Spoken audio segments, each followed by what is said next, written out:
Bonjour à toutes et à tous, chers acteurs et actrices du Nouveau Monde. J'espère que vous vous portez aussi bien que possible. Auriez-vous vu la dignité de Patrice Carteron?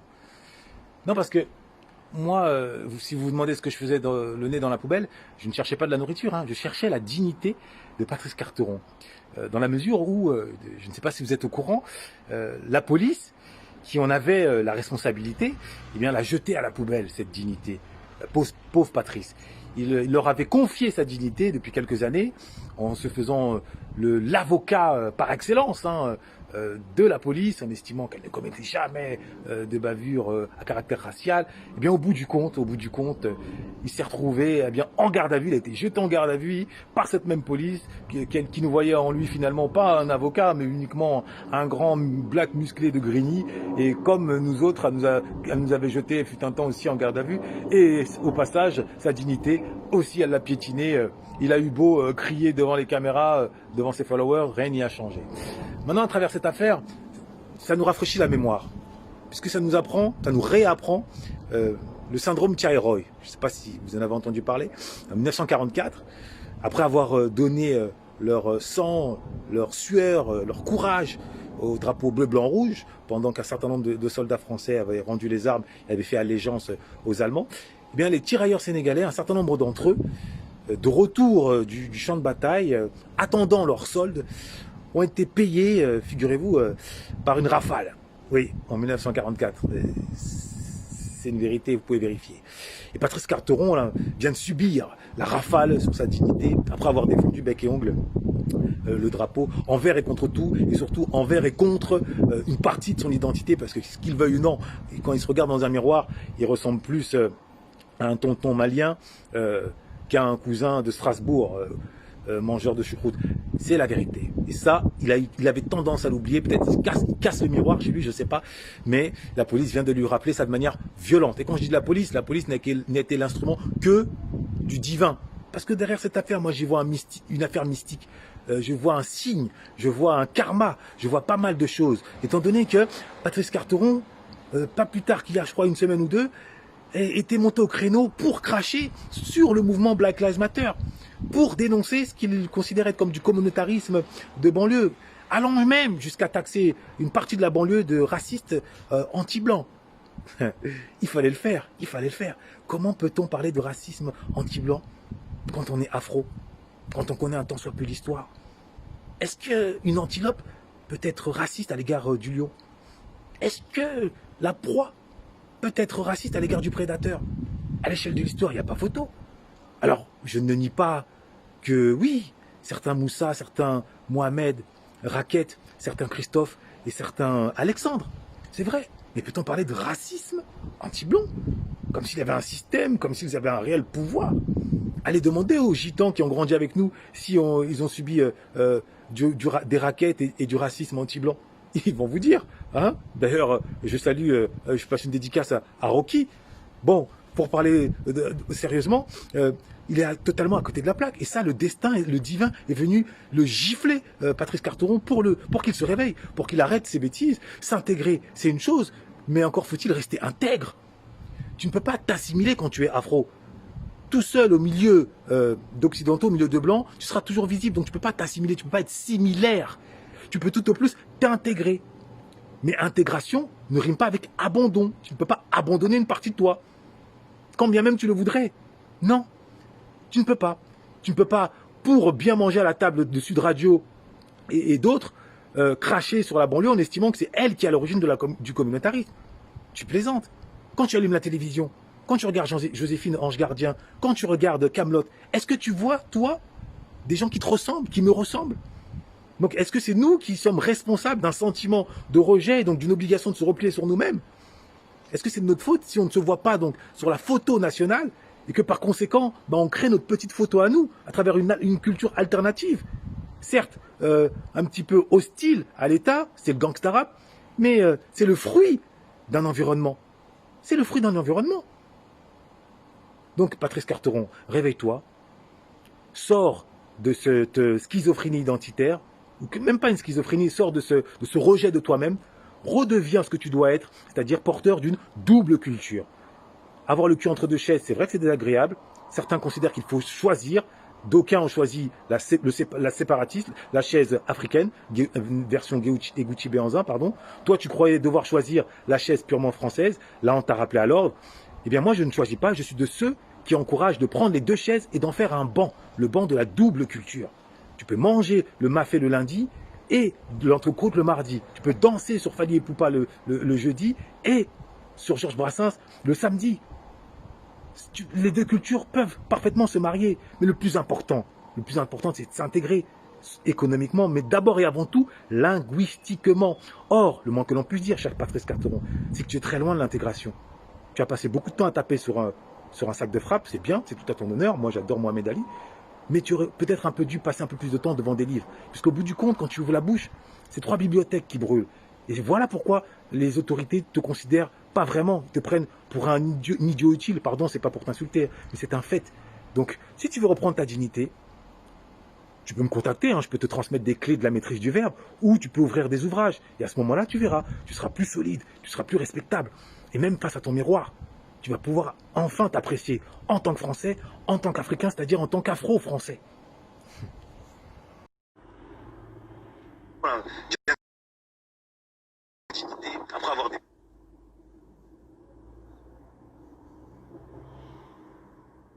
Je vous fais avec mon autre téléphone free, écoutez. du bec et ongle, le drapeau envers et contre tout, en son identité, parce que ce qu'il veuille ou non, et quand il se regarde dans un miroir, il ressemble plus à un tonton malien qu'à un cousin de Strasbourg, mangeur de choucroute. C'est la vérité. Et ça, il avait tendance à l'oublier. Peut-être qu'il casse le miroir chez lui, je sais pas. Mais la police vient de lui rappeler ça de manière violente. Et quand je dis la police n'a été l'instrument que du divin. Parce que derrière cette affaire, moi, j'y vois une affaire mystique.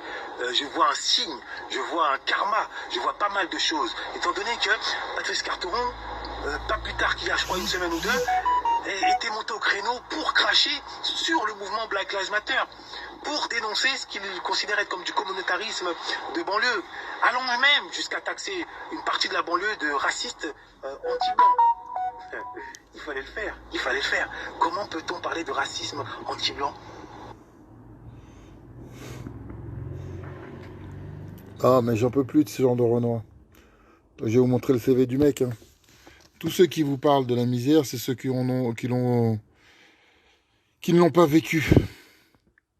Après Camélia Jordana, on a Ludovic Herman Vanda, petit con qui a fait une connerie parce qu'il était en souffrance parce que son père l'a pas éduqué. Alors je vais vous donner le CV des gens. C'est toujours important de savoir d'où viennent les gens et qui ils sont. Parce que c'est facile, le problème c'est quand t'es noir, tu peux faire croire n'importe quoi aux gens. Sauf que tu vois, moi, quand j'étais avec Nicolas, son père Milivoy, mes potes, bien blancs, lui il connaît la misère comme moi et tous ceux que je connais, tous les blancs qui étaient avec moi, les Totov, qui a été un de mes mentors, un mec qui blaguait pas. On se reconnaît, on reconnaît la misère, on se connaît. Gilou et d'autres, bien blancs, à qui qui vont lui apprendre ce que c'est que la misère. Ce genre de charlatans, de fils à papa, c'est peut-être qu'ils sont noirs, ils ont honte de rien. Camélia Jordana, mon gars. Camélia Jordana, article 2. Camélia Jordana. Alors, on va montrer le CV du garçon. Parce qu'ils me font bien rigoler, tous ces gens-là. Pour leur fonds de commerce. Et puis, ils viennent pour les petits qui sont un peu petits. Donc, Ludovic Herman, alias Black Dandy, est né en 81 dans une famille camerounaise d'ascendance aristocratique. Il a grandi en région parisienne. À 20 ans, il est incarcéré pour trafic de drogue et il y entame des études, diplômé, etc., etc.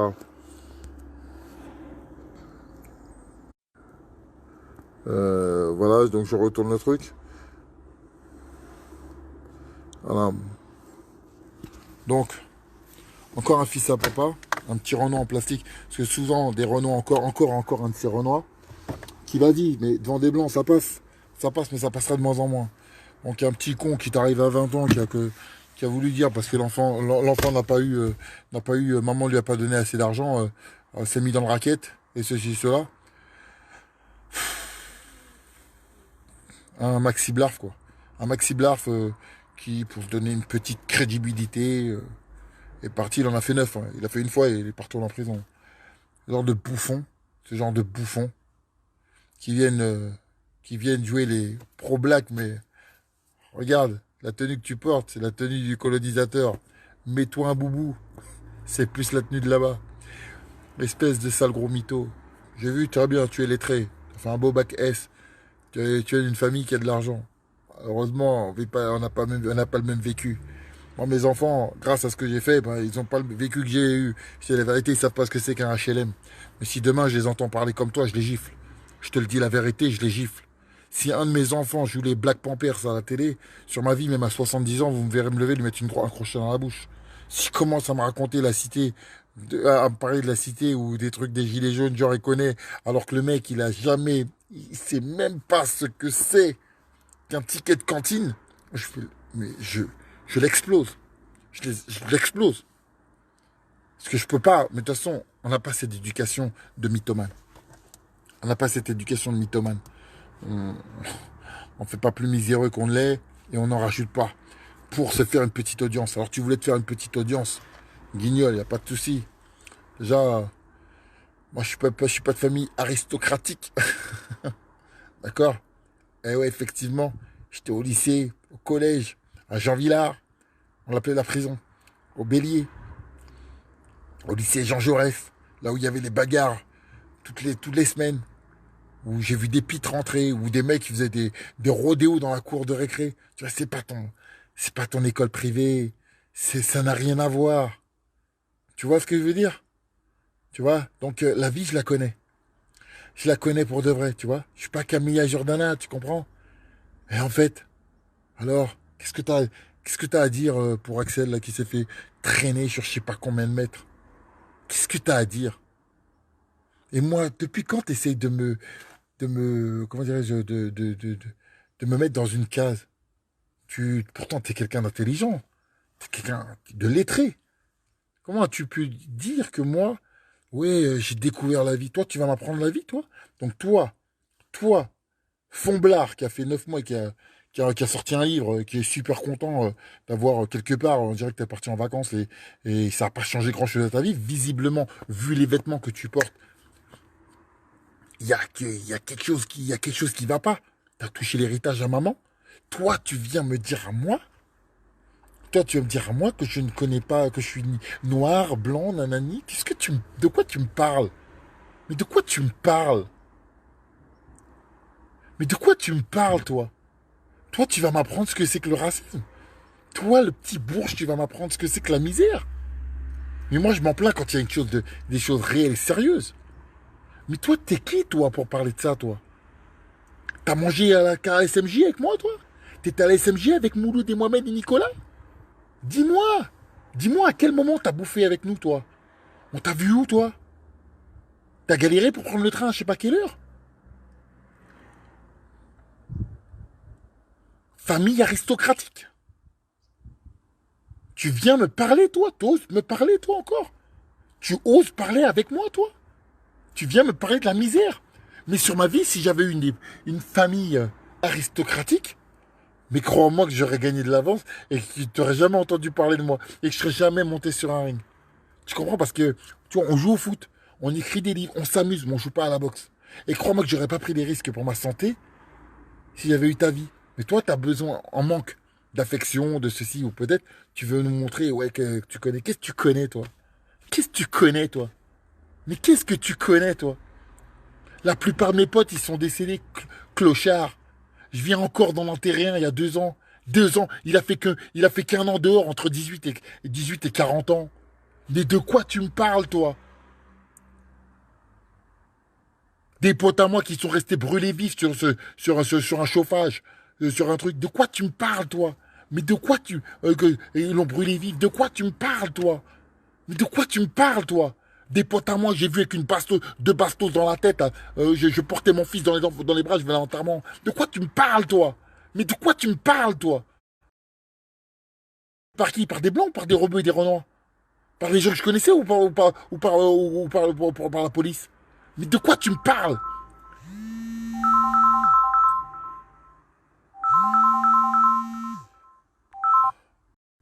De quoi tu me parles? Mais de quoi tu me parles, Black Pampers? Mais de quoi tu oses me parler, toi? T'es qui, toi? Mais t'es qui, toi? Ça y est, t'as eu ton bac de prison, tu te prends pour un... Ça y est, t'as eu ton truc, tu peux t'exprimer avec moi? Tu peux m'expliquer la vie, toi? Tu vas m'apprendre à moi à 41 ans ce que c'est que la vie, toi? Toi, tu vas m'apprendre, toi? Mais écoute-moi bien, comme je le dis toujours, toi et moi dans une prison, tu me laves mon slip et mes caleçons. Mais t'es pas sérieux, toi? Mais t'es pas sérieux? Mais arrête de t'inventer une vie. Internet vous donne trop d'importance. Donc j'ai oublié de t'afficher, de te faire comprendre. Ferme-la, Renaud en plastique. T'as mis ton truc de Napoléon, tu veux jouer les Kunta Kinte? Espèce de guignol, va. Déjà mets ton boubou. Déjà mets ton boubou pour être un peu plus crédible. Qu'est-ce que t'as à dire à Kémy Seba? Il est pas d'accord. Et lui, il se bat pour, concrètement, il est parti se faire, il est parti en Afrique s'embrouiller avec les gens. Toi, qu'est-ce que tu fais là-bas, toi? Qu'est-ce que tu fais, toi, à part avoir ta gueule, là? Qu'est-ce que tu fais? Pourquoi t'es pas au bled, là? Pourquoi t'es pas au bled? Pourquoi t'es pas au bled? Ah! C'est mieux la France. C'est mieux la France. T'as l'air d'avoir tellement souffert. Mais quand je vois tes vidéos, j'ai vraiment l'impression que t'as vraiment souffert en France. Vraiment, t'as victimisé. Saleté de bourgeois, saleté de sale bourgeois qui s'invente une vie, va. Mythomane de première, va. Mytho, va. Tu crois que j'allais pas te cramer, espèce de sale gros mytho, va. Camélia, va. Je vais t'appeler Maxi Blarf. C'est les mêmes. Des bouffons. Ils sont là, ils s'expriment. Et comme les Renois, bien sûr, ils ont arrêté l'école en CP, ben, ils voyaient un Renoir comme eux, ben, ils pensent qu'ils ont la même vie que toi. T'as pris le RER, toi? Clochard, va. T'as pris le clochard, va. Inventage de vie, profé. Ça s'invente des vies, va. Bidon que vous êtes, va. Mytho que vous êtes, va. Allez, jette-toi en l'air, va. Va faire ton... Faut que je trouve une chanson, là. Putain, je vais t'appeler Yannick Noah, mon gars. Voilà, il t'appelle Yannick... Non, Yannick Noah. Non, Yannick Noah, ouais. Yannick Noah. J'ai vécu la misère. Ma mère, fils de grand footballeur, et je ne sais quoi, ça te parle de la misère. Non, mais les mecs, putain, les mecs. Putain, non, je vais te mettre un son, attends, non, c'est obligé. On va finir comme ça, parce que là, je peux pas avec des mecs comme ça. Putain, il parle super bien. Ah ouais, il impressionne les bouffons. Il est convaincu de sa connerie. Hein. Il est convaincu de sa connerie. Moi, je suis le premier à cracher quand un blanc m'emmerde, je l'emmerde. Quand un noir m'emmerde, il m'emmerde. Alors, viens pas me dire à moi, t'as deux cultures, t'as quoi que ce soit. Mais ne me parle pas de n'importe quoi. Mais ne me parle pas de ça, guignol, va. Me parle pas de ça, toi. Ferme-la. Occupe-toi de récupérer l'héritage de papa.